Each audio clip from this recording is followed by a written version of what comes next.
After watching part 1, you hopefully have a better understanding of what systemic advocacy is. Now, we're back at the Windsor Workers Education Center. Here, workers lead individual advocacy, capacity building, and social innovation programs in the struggle for fairness and dignity at work. Like many worker action and education centers, the WEC also uses systemic advocacy to improve the lives of people in low-wage and unstable employment. In part 1 of this video, we define the basics of systemic advocacy as influencing policies, relationships, and power structures to bring about fundamental change by addressing the underlying causes of inequities and oppression. In this next part, we're going to look at the different types of systemic advocacy and why we need it. There are tons of different ways to practice systemic advocacy, and usually many different types come together as part of an advocacy campaign. Organizers usually consider, what is the goal for social change? What do people who experience the problem want, and how will the change affect them? Who can make change? What will be convincing for decision makers and the public? What barriers will we face? These questions, as well as the social, economic, and political conditions you're working in, will all play a role in which actions or combination of actions you choose to use. We've mapped out some examples into 3 loose types: awareness raising, solidarity, and decision maker engagement. These categories are non-exhaustive, fluid, and overlapping. Some examples are primarily about awareness raising, getting attention and framing the issue.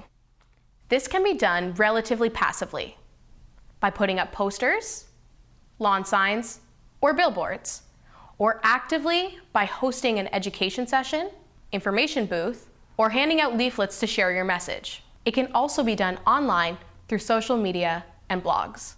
Other examples are primarily about showing solidarity and demonstrating support for your cause while also bringing attention to an issue.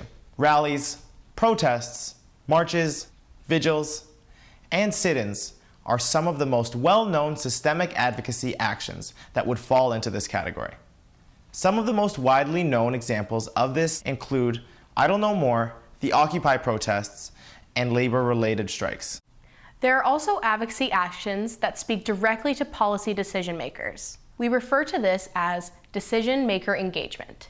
These examples include attending municipal council debates, presenting at council meetings, giving depositions, and petitioning or meeting with your local, provincial, or federal government to enact policy changes that support your overall objective.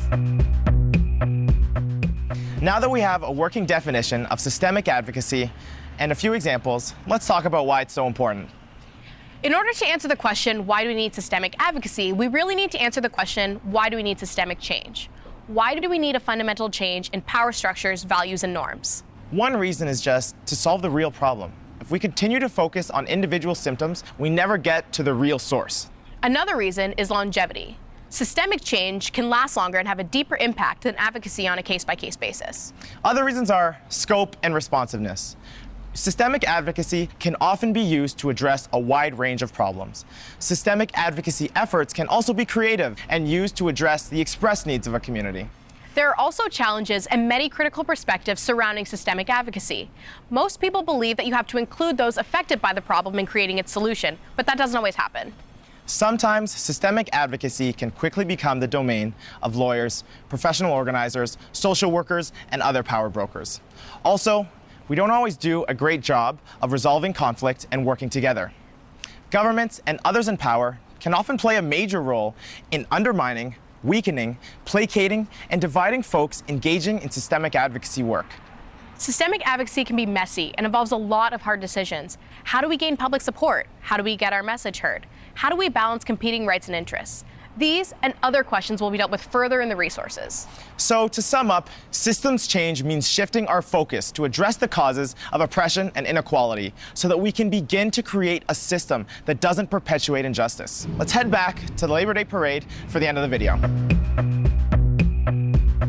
Hopefully this video has given you a basic understanding of what systemic advocacy is and why we need it. Now we can start thinking about the when and the how. There are many creative and effective approaches to doing systemic advocacy. Choosing the best option for your cause requires thoughtful planning, creativity, and attention to community members. Check out the comment section below this video for a link to resources that will help you learn more about systemic advocacy and improving social and economic well-being in your community. Thanks for watching.